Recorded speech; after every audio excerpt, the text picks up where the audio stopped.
உம்மை நம் கர்த்தருடைய பரிசுத்த நாமத்துக்கு ஸ்தோத்திரம். இன்றைக்கி நம்ம பாஸ்டர் ஐயாவை பாஸ்டர் அம்மா கூட்டிகிட்டு சிஎம்சிக்கு போயிருக்காங்க. எல்லா டெஸ்ட்டும் எடுத்துட்டாங்க. அந்த ரிப்போர்ட் வந்து இன்றைக்கி பார்த்துட்டு டாக்டர் வந்து என்ன சொல்கிறாருன்னு கேட்குறதுக்காக போயிருக்கிறாங்க.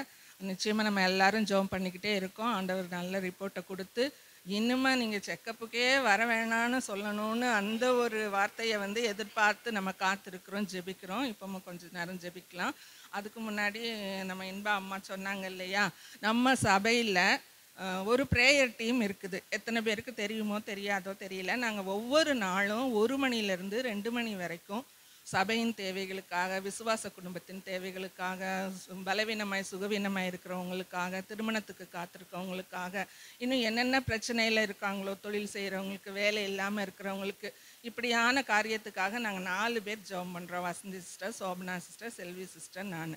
இந்த நேரத்தில் எங்கள் கூட நீங்களும் சேர்ந்து ஜெபிக்கணும்னு ஆசைப்பட்டீங்கன்னா, உங்களுக்கு இந்த நேரம் உங்களுக்கு வந்து ஃப்ரீயாக இருந்துச்சுன்னா நீங்களும் எங்கள் கூட இணைந்து கொள்ளலாம். இது வந்து நாங்கள் கூகுள் மீட்டில் தான் ஜெபிக்கிறோம். அதனால் நீங்கள் வீட்டில் இருந்தே லிங்க்கில் ஜாயின் பண்ணி நீங்கள் ஜெபிக்கலாம்.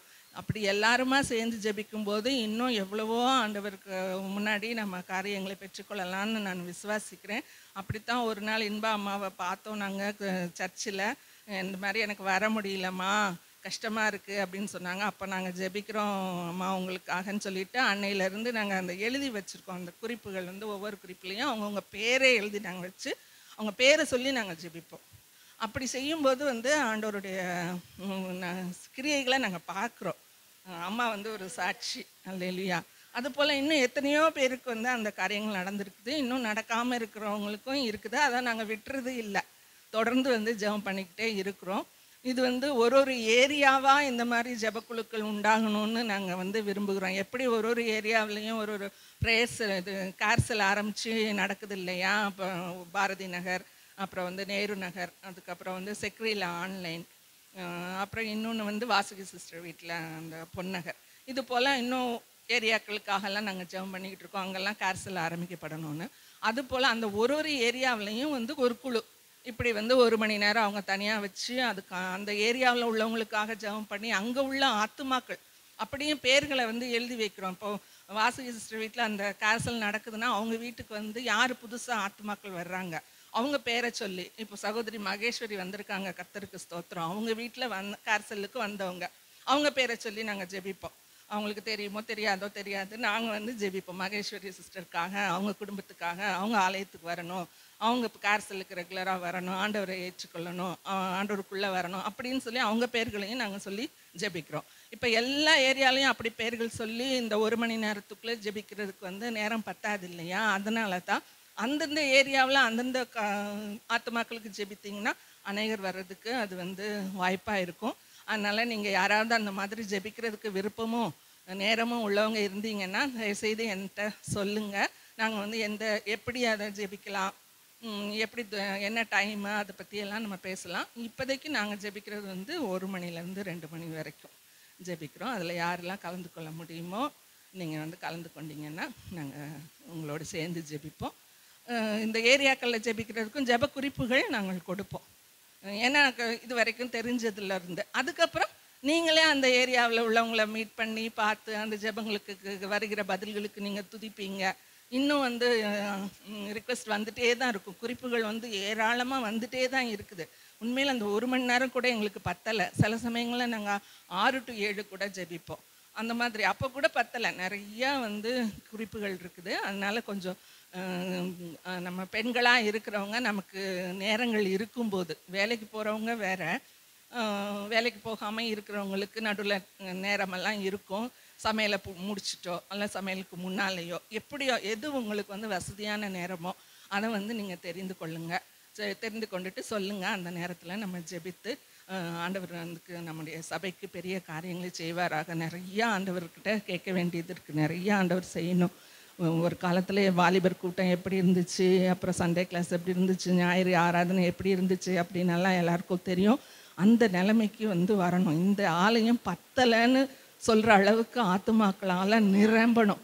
அது மட்டும் அல்ல, இருக்கிறவங்க எல்லாம், அதாவது வெறும் குவான்டிட்டி மட்டும் அல்ல, குவாலிட்டி இருக்கணும். அதாவது ஒவ்வொருவரும் வந்து சும்மா வந்து ஒரு நம்பருக்காக வந்து போகிறவங்க இல்லை, அப்படியே நம்ம வந்து அதுக்குள்ளே இன்வால்வ் ஆயிடணும். சபைக்குடைய ஊழியங்களுக்குள்ளே நம்ம அப்படியே இன்வால்வ் ஆகி நம்மளுடைய ஆவிக்குரிய வாழ்க்கை என்ன செய்யணும், வளர்ந்துட்டே போகணும்.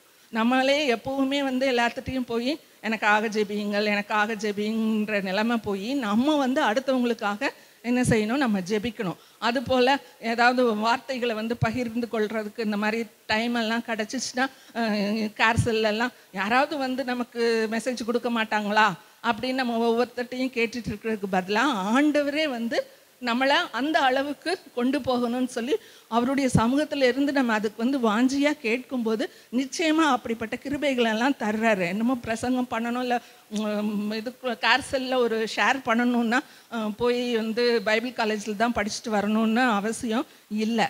பைபிள் காலேஜில் போய் படிச்சுட்டு வர்றது ரொம்ப நல்லது. அதில் வந்து நல்ல ஒழுங்கும் கிரமமாக நமக்கு எல்லாம் சொல்லி தருவாங்க. அப்படிப்பட்ட ஆட்கள் இருக்கும்போது ரொம்ப ஸ்தோத்திரம் அவங்க வந்து செய்வாங்க.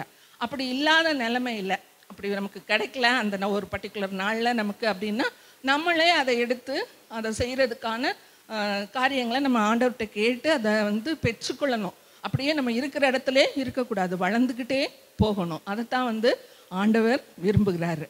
அதை வந்து நம்ம எல்லாம் செய்கிறதுக்கு நம்மளை ஆயத்தம் பண்ணுவோம். நம்ம பெண்கள் தானே, நமக்கு என்ன தெரியும் அப்படின்னு நம்ம நினைக்கவே கூடாது. பெண்களாக இருந்தாலும் ஆண்டவர் வந்து நிச்சயமாக நம்மளையும் பலப்படுத்துவார். இன்றைக்கி இந்த 8வது அதிகாரத்தில் லூக்கா 8வது அதிகாரத்தில் முதல்ல சில வசனங்களை பார்த்தீங்கன்னா பெண்கள் என்ன பண்ணியிருக்காங்க, ஆண்டவரோடு வந்து ஊழியத்தில் போயிருக்காங்க. நினச்சி பார்க்க முடியுமா உங்களுக்கு? ஆண்டவர் எப்படி ஊழியம் செஞ்சார்? பட்டணமாக கிராமமாக நடந்து போய் ஊழியம் செஞ்சார். அப்பெல்லாம் பெண்கள் கூட போனாங்களாம். அந்த மாதிரி வீட்டையே விட்டுட்டு அவர் பின்னாலே போயிருக்காங்க தானே. இப்போ நமக்கு என்ன நினைக்கிறோம், வீட்டை விட்டுட்டு ஒரு மணி நேரம் வர்றதுக்கு கஷ்டமாக இருக்கும். ஐயோ என்ன பண்ணுறது, யார் இந்த வேலையெல்லாம் பார்ப்பா, பிள்ளைய யார் பார்ப்பா, ஹஸ்பண்டை யார் பார்ப்பாங்க அப்படின்னு நினைக்கிறோம். அப்போ பார்த்தீங்கன்னா நாள் கணக்கில் அவங்க என்ன செஞ்சுருக்குறாங்க, ஆண்டவர் பின்னாலேயே போயிருக்கிறாங்க. அதனால் ஆண்டவருக்கு ஊழியம் செய்கிறதுக்கு பெண்கள்னா குறைஞ்சவங்கனாலாம் கிடையாது. நிச்சயமாக அவருக்காக நம்ம பெண்கள் ஊழியம் செய்ய முடியும். அதற்கு அருமையாக நமக்கு இங்கே நம்முடைய சபையில் வந்து அதுக்கு வாய்ப்புகளை கொடுத்துருக்குறாங்க. இந்த மாதிரி பெண்களுக்குன்னு தனி ஆராதனை உங்களுக்கு இருக்குமா? பொதுவாக வந்து மொத்தமாக தான் ஆராதனை இருக்கும், பெண்களுக்குன்னு ஒரு ஆராதனை இருக்கிறது அவ்வளோவா இருக்காதுன்னு நினைக்கிறேன். அப்போ நம்ம பெண்களாக கூடி வரும்போது இந்த கூட்டத்துக்குள்ளே இதுக்குன்னு வந்து நம்ம ஆத்துமாக்களை கூட்டிகிட்டு வர்றது. யாரெல்லாம் வந்து இந்த மாதிரி சில பேருக்கு வந்து ஞாயிற்றுக்கிழமைகள்லாம் வர முடியாது, ஏன்னா கூட ஹஸ்பண்ட் இருப்பாங்க, பிள்ளைங்க இருப்பாங்க, அந்த நாள்களில் வந்து ஆராதிக்க முடியாது. ஆனால் இந்த மாதிரி வியாழக்கிழமை அப்படிங்கும்போது வந்து வீட்டில் இருக்கும்போது அவங்கள எல்லாம் அனுப்பிச்சிட்டு சமையலெல்லாம் முடிச்சுட்டு நல்லபடியாக ஒரே 1 மணி நேரம் தான் வந்துட்டு போகும்போது அநேகரை பார்க்க முடியும், நமக்கு அந்த ஐக்கியம் கிடைக்கும், புதிய ஆட்களை பார்க்க முடியும், அவங்களுக்கு நம்ம சொல்ல முடியும். அது மாதிரி ஆட்களையும் நம்ம என்ன செய்யலாம், கூட்டிகிட்டு வரலாம். அந்த மாதிரி பெண்கள் ஊழியங்கிறது ஒரு பெரிய காரியம். சபையில் வந்து ஒரு பெரிய வந்து பொறுப்பு பெண்களுக்கு இருக்குது. நம்மெல்லாம் பெண்களாக இருக்கிறதுனால அந்த பொறுப்பு நமக்கு இருக்குது. அதை நம்ம வந்து என்ன செய்யணும். நம்ம வந்து சும்மா உட்காந்துட்டே இருந்துட்டு போயிடலான்னு நினைக்கக்கூடாது. நிச்சயமாக ஒவ்வொரு நாளும் நம்ம ஆண்டவர்கிட்ட கேட்கும்போது அதுக்கான பலனை ஒவ்வொரு நாளும் கொடுக்குறார். நம்மளால் முடியாதுன்னு கிடையாது, நம்ம தான் வந்து முடியாதுன்னு நினைக்கிறோம். ஆனால் ஆண்டவர்கிட்ட நம்ம போகும்போது அவர் பலன் கொடுக்குறார், நம்மளை வந்து முடியாததெல்லாம் முடிய வைக்கிறார். அவருடைய ராஜ்யத்துக்காகத்தான், வேறு எதுக்காகவும் இல்லை. நம்ம பெரிய வந்து முன்னால் நின்று பேசணும், அது செய்யணும், இதை செய்யணும், அது லீடர் ஆகணும், அப்படியெல்லாம் ஒன்றுமே கிடையாது. இதெல்லாம் இந்த உலகத்தின் காரியங்கள்லாம் ஒன்றுமே கிடையாது. ஆண்டவருக்கு முன்னால் நித்திய ஜீவனில் போய் நிற்கணும். அங்கே போய் நிற்கும்போது ஆத்துமாக்களோடு நிற்கணும். அவர் என்ன நமக்குன்னு வச்சுருந்தாரோ அதை நம்ம செஞ்சு முடித்தோன்னு ஒரு சந்தோஷத்தோடு ஆண்டவருடைய சமூகத்தில் போய் நிற்கணும். உண்மையும் உத்தமமும் உள்ள ஊழியக்காரனே, நீ கொஞ்சத்தில் உண்மையாக இருந்தாய், அநேகத்துக்கு அதிகாரியாக வைப்பேன், உன் எஜமானுடைய சந்தோஷத்துக்குள் பிரவேசி. அந்த இது வந்து நமக்கு கேட்கணும். அதனால நமக்கு ஆண்டவர் என்ன செய்ய சொல்லி வச்சிருக்கிறாரோ அதை செய்கிறதுக்கு நம்ம வந்து நம்மளை தகுதிப்படுத்தணும். ஆண்டவர் தான் தகுதிப்படுத்தணும். அவர்கிட்ட கேட்டு நம்ம வந்து விட்டு கொடுக்கணும். இப்படியே உட்காந்துட்டே வந்து நம்ம எப்படி செய்ய முடியும்னு நினச்சிட்டே இருக்கக்கூடாது. எந்திரிச்சு வந்து நடக்கணும், உட்காந்துட்டே இருக்கக்கூடாது. ஆண்டவர் இந்த காரியங்கள் செய்வாராக. இந்த எக்ஸ்ட்ரா தான் சொல்லிட்டேன். இன்றைக்கி நம்ம பார்க்க போகிறது வந்து லூக்கா 8வது அதிகாரத்தில் உள்ள அந்த உவமை. அந்த உவமை வந்து உங்களுக்கு எல்லாருக்குமே தெரியும்னு நினைக்கிறேன். விதைக்கிறவனை பற்றிய ஒரு உவமைன்னு சொல்லுவாங்க, விதையின் உவமை, நிலங்களை பற்றின உவமை, அப்படியெல்லாம் சொல்லுவாங்க. இன்னைக்கு வந்து கொஞ்சம் நம்ம அந்த வித்தியாசமான ஒரு ஆங்கிளில் பார்க்கலாம். அதில் நீங்கள் பார்த்தீங்கன்னா இது வந்து மத்தேயுல இருக்குது, லூக்காவில் இருக்குது, மார்க்லேயும் இருக்குது, யோவானில் கிடையாது. யோவானில் ஓமைகள் கிடையாது. இதில் பார்த்தீங்கன்னா 5வது வசனத்தில் விதைக்கிறவன் ஒருவன் விதை விதைக்க புறப்பட்டான். வாசிங்கம்மா.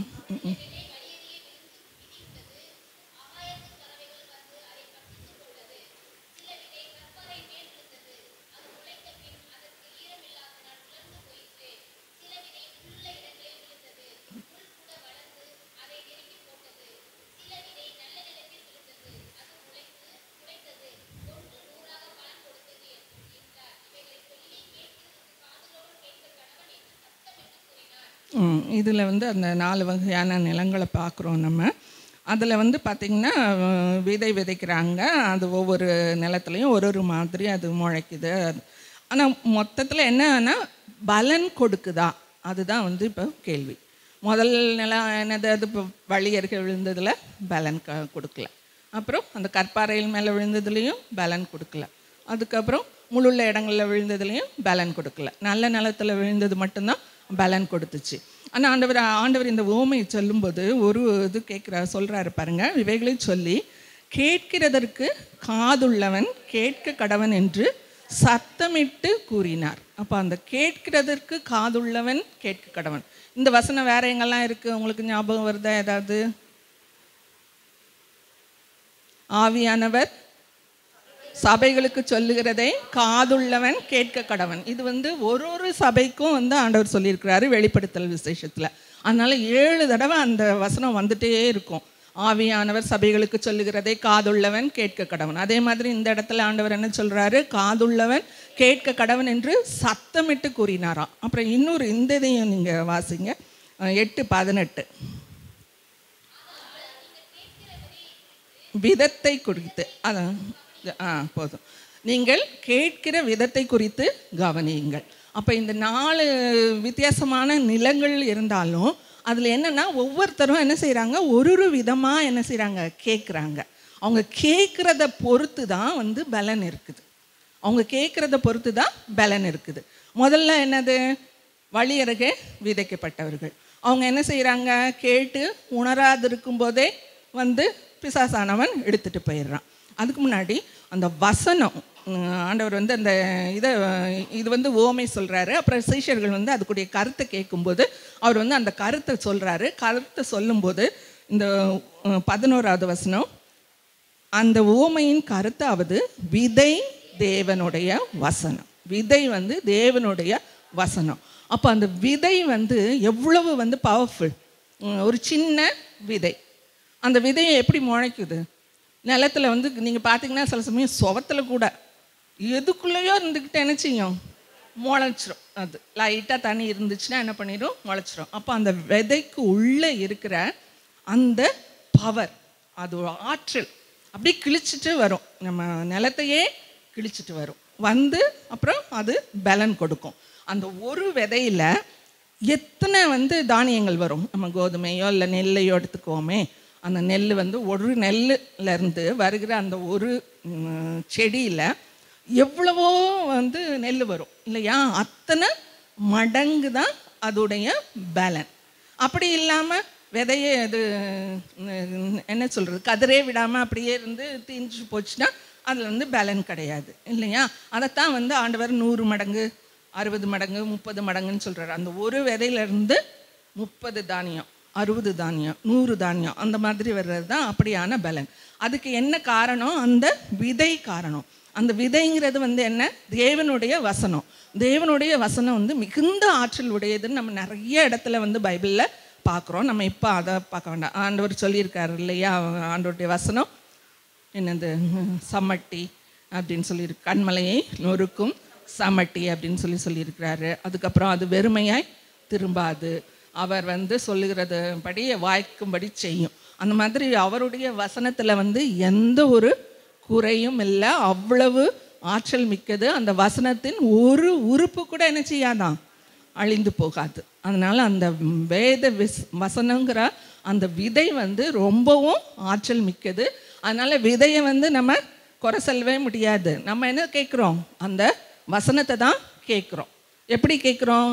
பிரசங்கத்தின் மூலமாக கேட்குறோம், யூடியூப்பில் கேட்குறோம், அப்புறம் இது வானொலியில், டிவியில், எல்லாத்துலேயும் கேட்குறோம். எல்லாத்துக்கும் மேலே அந்த வசனத்தை நம்ம காலையிலையோ எப்போ நீங்கள் வந்து வேதாகமத்தை எடுத்து அந்த வசனத்தை வாசிக்கும்போது ஆண்டவர் அது மூலமாக நம்ம கூட பேசுகிறத கேட்கிறோம். அந்த அளவுக்கு நமக்கு நம்ம வரணும். சும்மா தினமும் வந்து வேதம் வாசிக்கணும் அப்படிங்கிறதுக்காக வேதத்தை திறந்து ஏதோ ஒரு பகுதியை வாசிச்சுட்டு போகிறது கிடையாது. அதை பற்றி பேசணுன்னா இன்னொன்று அதுக்கு தனியாக போகணும். நான் இப்போ அந்த இதை டச் பண்ணலை. ஆனால் இப்படியெல்லாம் வசனம் பேசும். நீங்கள் உங்களுடைய வேதத்தை திறந்து நீங்கள் அதை படிக்கும்போது வாசிக்கும்போது உங்களோட வசனம் பேசும். ஸோ வசனம் வந்து எங்கெங்கிருந்தெல்லாம் நம்ம கேட்குறோன்னு தெரியுது. அதை வந்து நம்ம எப்படி கேட்குறோம்? இந்த வழியருகே விதைக்கப்பட்ட அந்த இது சொல்லும்போது அந்த வசனத்தை என்ன செய்கிறாங்க? எல்லாருமே என்ன செய்கிறாங்க? கேட்குறாங்க. ஒருத்தர் கூட கேட்காம இல்லை. நீங்கள் ஒவ்வொரு நிலத்தையும் எடுத்து பாருங்கள். ஒவ்வொரு இதுலேயும் அவர்கள் வசனத்தை கேட்டார்கள். அவர்கள் வசனத்தை கேட்டார்கள்னு இருக்கும். அதனால் எல்லாரும் வசனத்தை கேட்குறோம். எல்லா வசனமும் நமக்கு காதில் விழுகுது. ஆனால் அதை எப்படி கேட்குறோம்? அப்படித்தான். அதனால் முதல்ல அந்த வழியருகே விதைக்கப்பட்ட அந்த இதை சொல்லும்போது என்ன சொல்கிறாங்க? அவர் கேட்டு உணராது இருக்கும்போது, அதாவது அந்த ஹியரிங்கை எப்படி சொல்லலாம் அப்படின்னா சூப்பர்ஃபிஷியல் ஹியரிங். அதாவது மேலோட்டமாக கேட்குறது, கவனிக்கிறது இல்லை, சும்மா கேட்குறது. காதில் கவனிச்சாதான் உள்ளே போகும். கவனிக்காமல் உணராமல், உணர்வு வேணும். அந்த உணர்வும் இருதயத்தில் இல்லாமல் அப்படியே கேட்குறது. நம்ம வந்து ஏதோ வேலைகளை செஞ்சுக்கிட்டு பாட்டு கேட்குற மாதிரி வந்து வசனத்தையும் கேட்குறது. அதை பற்றி ஒரு யோசனை இல்லை. அதை வந்து அந்த வசனம் என்ன சொல்லுது, அது நமக்குரியதா என்ன, அதை பற்றியெல்லாம் எந்த ஒரு எண்ணமும் இல்லாமல் நம்ம கேட்குறது வந்து அந்த சூப்பர்ஃபிஷியல் ஹியரிங், மேலோட்டமான கேட்குறது. மேலோட்டமாக நம்ம கேட்கும்போது என்ன செஞ்சிடும்? மறந்து போயிடும். அதான் சாத்தான் வந்து எடுத்துகிட்டு போகிறான்னா வந்து தூக்கிட்டு போகிறான்ல, நமக்கு வந்து நம்ம சரியாக கேட்கல அப்படிங்கும்போது அதுவே வந்து நமக்கு மறந்து போயிடும். அதுதான் முதல் வகையான கேட்டல், அதாவது சூப்பர்ஃபிஷியல் ஹியரிங், மேலோட்டமாக கேட்குறது. அடுத்த இது என்ன போட்டிருக்கு அப்படின்னு சொன்னால், கற்பாறையின் மேல் விதைக்கப்பட்டவர்கள் கேட்கும்போது சந்தோஷத்துடனே வசனத்தை ஏற்றுக்கொள்கிறார்கள்.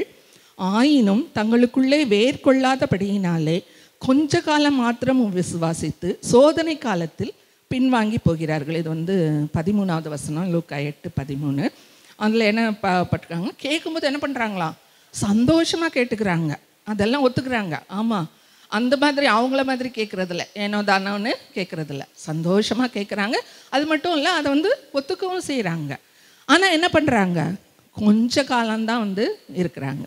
வசனத்து நிமித்தம் சோதனை துன்பம்லாம் வந்த உடனே என்ன செஞ்சிடுறாங்க? விட்டுட்டு போயிடுறாங்க. பலன் வந்து கொடுக்குறதில்ல. அப்போ அது என்ன விதமான கேட்டல் அப்படின்னா வந்து டெம்பரரி ஹியரிங். அதாவது டெம்பரரினா தற்காலிகமான கேட்டல். அதாவது கொஞ்ச காலத்துக்கு தான், நல்லா வந்து உள்ள வரைக்கும் போக விட்டுறதில்ல. முதல்ல கேட்டோடனே சிலர்லாம் வந்து ரொம்ப ஈஸியாக நம்ம சொன்ன உடனே கேட்டுருவாங்க. நமக்கும் பயங்கர சந்தோஷமாக இருக்கும். அப்பா நம்ம ஆண்டவருடைய வார்த்தையை சொன்னோம், அவங்க கேட்டுக்கிட்டாங்க அப்படின்னு சந்தோஷமாக கேட்டுக்கிட்டாங்க, வந்துடுவாங்க. அப்புறம் பார்த்திங்கன்னா கொஞ்ச நாள் கழித்து அவங்க காணாமலே போயிடுவாங்க. எதனால் அப்படின்னா அது வந்து ஒரு தற்காலிகம்தான். அந்த நேரத்தில் சந்தோஷமாக. இதில் நீங்கள் பார்த்தீங்கன்னா அதில் ஈரம் இல்லாததுனால, வேர் இல்லாததுனால, அதனால வந்து என்ன பண்ணுது? அது வந்து ஏன் சூரியன் வரும்போது காஞ்சி போகுதான். அப்போ சூரியன்னா துன்பங்கள். நிச்சயமாக ஆண்டவரை ஏற்றுக்கொண்டவங்களுக்கோ வசனத்தை கேட்டவங்க எல்லாருக்கும் வந்து துன்பங்கள் வர்றது வந்து இயற்கை தான். நிச்சயமாக துன்பங்கள் வரத்தான் செய்யும். நீங்கள் ஆண்டவரை ஏற்றுக்கொள்ளாட்டாலும் துன்பம் வரும், ஆண்டவரை ஏற்றுக்கொண்டாலும் துன்பம் வரும். ஆனால் ஆண்டவரை ஏற்றுக்கொள்ளும் போது வருகிற துன்பத்துக்கும் ஏற்றுக்கொள்ளாத போது வர்ற துன்பத்துக்கும் ஒரு பெரிய வித்தியாசம் இருக்குது. ஆண்டவரை ஏற்றுக்கொண்ட பிறகு வருகிற துன்பத்தில் ஆண்டவர் நம்மோடு கூட இருக்கிறார், நம்மளை கரம் பிடித்து நடத்துகிறார். நம்ம எல்லாத்தையும் அவர்கிட்ட சொல்லி அதிலிருந்து விடுதலை ஆகிறதுக்கு வந்து ஆண்டவர் உதவி செய்கிறார். இந்த விடுதலை வேற. அவங்க வந்து உலக பிரகாரமாக செஞ்சு அவங்க சிலர் விடுதலை பெற்றுக்கிட்டு போவாங்க தான், அவங்களுக்கும் இருக்குது. ஆனால் அதுக்கும் இதுக்கும் வந்து ரொம்ப வித்தியாசம் இருக்குது. ஆண்டவர் நம்ம கூட இருந்து நம்மளை நடத்தும்போது அவர் நம்மை உபத்திரவத்திலிருந்து வெளியாக்குறது அல்லது விடுதலை பண்ணி கொண்டு வர்றதுங்கிறது மிகவும் வித்தியாசம். அது வந்து நம்மளுடைய ஆத்மாவுக்கு வந்து நல்ல உற்சாகத்தை தரும். அவ்வளவு துன்பத்துக்கு மத்தியிலையும் நம்ம உற்சாகமாக இருக்க முடியும், நம்மளால் சிரிக்க முடியும், நம்மளால் பேச முடியும். ஆனால் வந்து உலக பிரகாரமாக அப்படி அந்த மாதிரி துன்பங்கள் வந்துச்சுன்னா என்ன பண்ணிடுவோம், அழுதழுதே வாழ்க்கை முடிஞ்சு போயிடும். அதுக்கும் இதுக்கும் ரொம்ப வித்தியாசம் இருக்குது. அதனால் வந்து நினச்சிக்காதீங்க, ஆண்டவர்கிட்ட வந்துட்டா, ஆலயத்துக்கு வந்துட்டா துன்பமே கிடையாது அப்படின்னு நினச்சிடாதீங்க, உபத்திரவம் கிடையாதுன்னு நினச்சிடாதீங்க, சோதனை கிடையாதுன்னு நினச்சிடாதீங்க. நிச்சயமாக உண்டு. ஆனால் அதிலிருந்து ஆண்டவர் முற்றிலுமான ஒரு விடுதலையை கொடுப்பார். இப்போ கொடுக்காட்டியும் அங்கே கொடுப்பார். நிச்சயமாக அங்கே வந்து பெரிய ரிவார்ட் தருவார், பெரிய பலனை ஆண்டவர் தருவார். அதனால இது வந்து என்னென்னா கொஞ்ச காலம் விசுவாசிக்கிறது, கொஞ்ச காலம் கேட்குறது, இந்த மாதிரி டெம்பரரி ஹியரிங், தற்காலிகமான கேட்டல். அடுத்தது என்னென்னா முள்ளுள்ள இடங்களில் விழுகுது. முள்ளுள்ள இடங்களில் விழுகும்போது என்ன செஞ்சிருது, அந்த முள் வந்து வளர்ந்து நெருக்கி போட்டு அதோடைய பலனை என்ன கொடுக்க விடாமல் அது வந்து தடுத்துருது. இது ஃபஸ்ட்டு இதுதான் என்ன செய்யாது, முளைக்கவே முளைக்காது. அடுத்தது வந்து என்ன சீக்கிரமாக முளைச்சிரும். இது வந்து என்ன செய்யுது, முளைக்குது, ஆனால் எல்லாம் சேர்ந்து அதை வந்து கவுத்து போட்டுருது, நெருக்கி போட்டுருது. அதனால் என்ன செய்யலை, பேலன் கொடுக்கலை. இது வந்து என்ன விதமான ஹியரிங்னா ஆங்ஷியஸ் ஹியரிங். அதாவது ஆங்ஷியஸ்னால் எப்போ பார்த்தாலும் நமக்கு ஒரு கவலை, படபடப்பு, இல்லாத இதெல்லாம் நினச்சி என்ன செய்கிறது, கவலைப்படுறது. அதுக்கு நடுவில் என்ன செய்கிறது, வசனத்தையும் கேட்டுக்கிறது. வசனத்தை கேட்கும்போதே ஐயோ வீட்டில் கேஸை பூட்டினோமா, வீட்டை பூட்டினோமா, அதை பண்ணோமா, இதை பண்ணோமா, பிள்ளை என்ன செஞ்சுட்டு இருப்பானோ, அழுவானா, ஸ்கூலில் இன்றைக்கி பேசாமல் இருப்பானா, நல்லா படிப்பானா, இந்த மாதிரி எல்லாம் அதை தேவையில்லாத அத்தனை கவலைகள். இந்த கவலைகள்லாம் சேர்ந்து நம்ம கேட்ட வசனத்தை என்ன செய்துடுது, ஆமுக்கி போட்டுருது. அது வந்து பலன் கொடுக்க விட மாட்டேங்குது. அதனால இது வந்து மூணாவது வகையான கேட்டல். என்னது, ஆங்ஷியஸ் ஹியரிங். அதாவது கவலைகளோடு கேட்குறது, ஒரு படபடப்போட, ஒரு எப்போ பார்த்தாலும் அப்படி படபடத்துக்கிட்டே இருக்கிறது. அது பெண்களுக்கு ரொம்பவுமே உண்டு. ஆண்கள் வந்து சும்மா அப்படி இருப்பாங்க, ஆனால் நமக்கு என்ன செய்ய முடியாது, அப்படி இருக்க முடியாது. அச்சோ, ஐயோ, அது என்னாச்சு, இது என்னாச்சு, இப்படியே வந்து நினைக்கிறது, வாயிலையும் சொல்லவும் செய்கிறது. அந்த மாதிரியான காரியங்கள் அதோடு சேர்த்துக்கிட்டு நம்ம வந்து ஆண்டவருடைய வசனத்தையும் நம்ம கேட்டோம்னா என்ன ஆகிடும், அது பலன் கொடுக்க முடியாது, பலன் வந்து வராது. அந்த மாதிரி இந்த 3 ஹியரிங்குமே அப்படி. ஆனால் கடைசியாக என்ன, நல்ல நிலத்தில் விழுந்த விதை. அந்த நல்ல நிலத்தில் விழுந்த விதையில் நீங்கள் பார்த்தீங்கன்னா 15வது வசனத்தில், நல்ல நிலத்தில்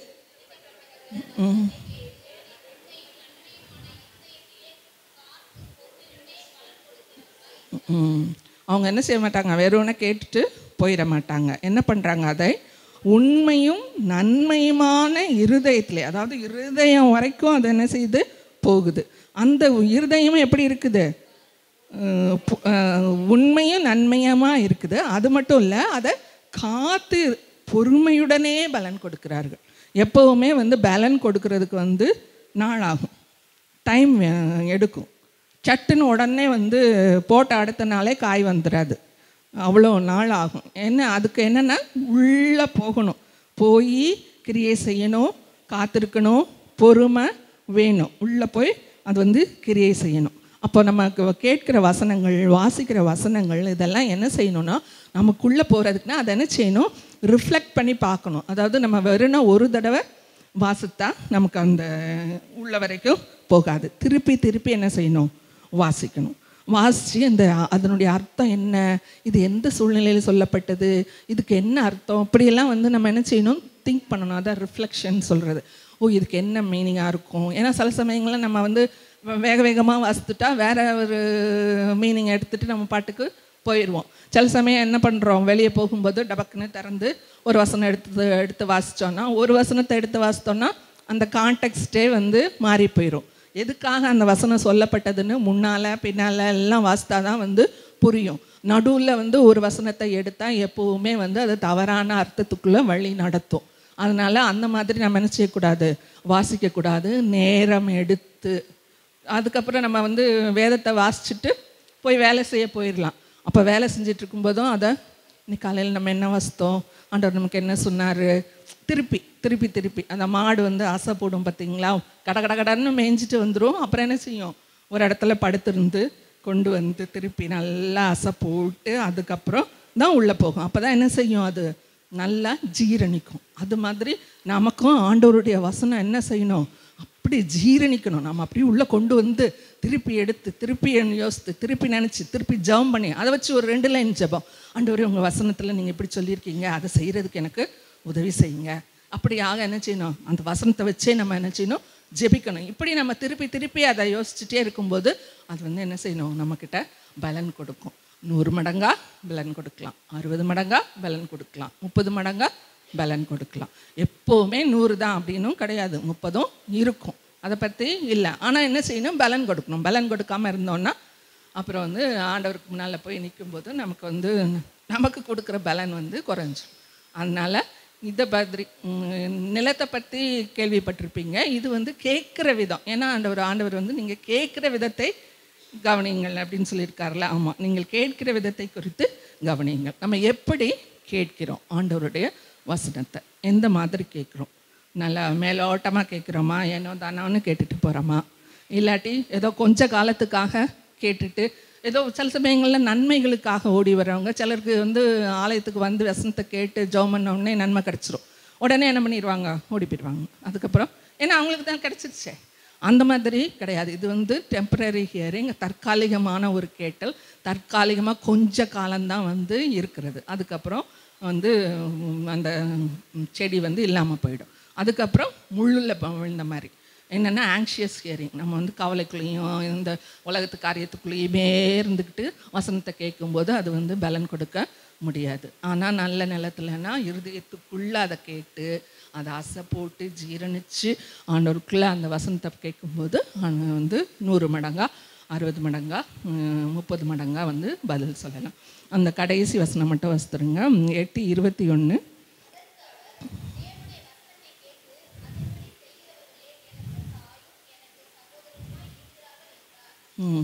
அது வந்து அந்த தாய் சகோதரனை பற்றி சொல்கிறாங்க. ஆனால் இந்த வார்த்தையை கவனிங்க, தேவனுடைய வசனத்தை கேட்டு அதன்படி செய்கிறவர்களே. வெறும்னா கேட்டுட்டு யோசிச்சுட்டு அது விட்டுறக்கூடாது. ஆண்டவர் என்ன சொல்கிறாரோ அதை என்ன செய்யணும், செய்யணும். கவலைப்படாதன்னு சொன்னால் என்ன செய்யணும், கவலைப்படாமல் இருக்கணும். ஜெபம் பண்ணுன்னு சொன்னார்னா ஜெபம் பண்ணணும். ஆமாம், ஆண்டவர் வந்து என் கூட பேசினார், ஜெபம் பண்ண சொன்னார் அப்படின்னு சொல்லிட்டு ஜெபம் பண்ணாமலே அலையக்கூடாது. என்ன செய்யணும், நம்ம உட்காந்து ஜெபம் பண்ணணும். வசனத்தை கேட்கிறவர்களாய் மாத்திரமல்ல அதன்படி செய்கிறவர்களாயும் இருங்கள்னு யாக்கோபில் சொல்லியிருக்குது. அதனால் வசனத்தை கேட்டு எந்தெந்த மாதிரி கேட்கலாம் தெரிஞ்சிருச்சு. நமக்கு நல்ல நிலத்தில் விழுந்தது மாதிரி நல்லா கேட்டாலும் அதுக்கு என்ன செய்யணும், அதன்படி செய்யணும். ஆண்டவருடைய வசனம் நம்மளை என்ன செய்ய சொல்லுதோ அதை வந்து நம்ம செய்யணும். அப்படி செய்யும்போது தான் வந்து அந்த பலன் முற்றுமாக கிடைக்கும். ஆண்டவர் இந்த வசனங்களை ஆசீர்வதிப்பாராக. ஜெபிக்கலாம். எங்கள் அருமையான பிதாவே, அன்பான தேவனே, இந்த அருமையான நேரத்துக்காக நாங்கள் நமக்கு நன்றி செலுத்துகிறோம் அப்பா, நன்றி செலுத்துகிறோம் தகப்பனே.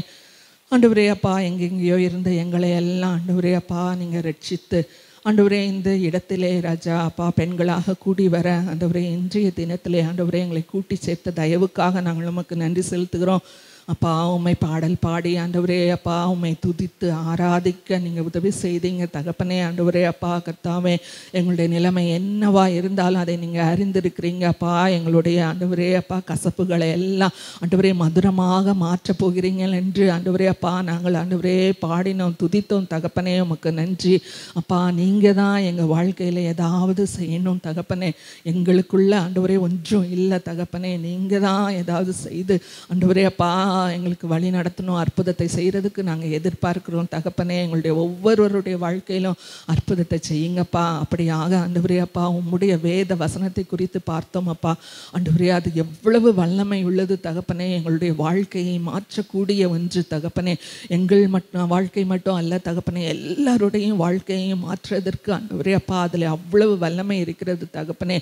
ஆண்டவரே உம்மை பற்றியதான எல்லா காரியங்களும் ஆண்டவரே வேத வசனத்தில் இருக்குது தகப்பனே.